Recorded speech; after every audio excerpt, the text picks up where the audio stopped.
The United Nations Security Council on Friday approved a bid to boost humanitarian aid to the Gaza Strip, but the proposal was stripped of language calling for, quote, an urgent and sustainable cessation of hostilities in order to allow aid deliveries after the United States threatened to veto the motion. Instead, it calls for steps to, quote, create the conditions for a sustainable cessation of hostilities. This change frustrated other UN members. Here's the United Arab Emirates envoy to the UN, Lana Nusseibeh. We know this is not a perfect text. We know only a ceasefire will end this suffering. UN Secretary General Antonio Guterres on Friday said Israel's operation was the primary obstacle in delivering desperately needed assistance. A humanitarian ceasefire is the only way to begin to meet the desperate needs of people in Gaza and end their ongoing nightmare.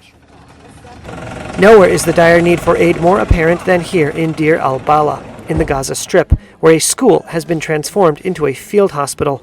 Surgeon Bashir al-Hurani said this patient should be in a proper hospital, but because of overcrowding, was transferred here. We have nothing. Medical supplies are not available. Beds for patients are not available. Sterilization tools are not available. We are suffering from the lack of medical staff, medical supplies, and medicine.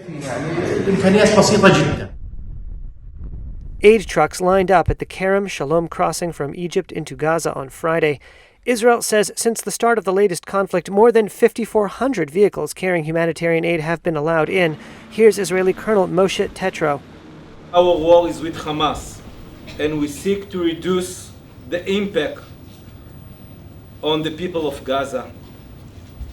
Since the beginning of the war, we have set up several mechanisms for continuous assessments of the humanitarian situation in the Gaza Strip.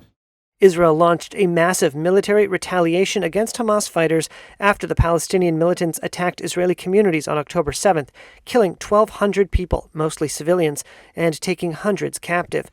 The death toll has been staggering. Dr. Marwan Al-Hams is the director of the Abu Yusuf An-Najjar Hospital. He said that Friday marked the 77th day of fighting, and the number of Palestinians killed had topped 20,000. Israel's defense minister Yoav Gallant on Friday said the military operation was gradually completing its goals in the northern Gaza Strip. Israeli Prime Minister Benjamin Netanyahu's government has vowed to eradicate Hamas. Washington has regularly backed Israel's right to defend itself, but has grown increasingly concerned at the suffering of Gaza's 2.3 million people.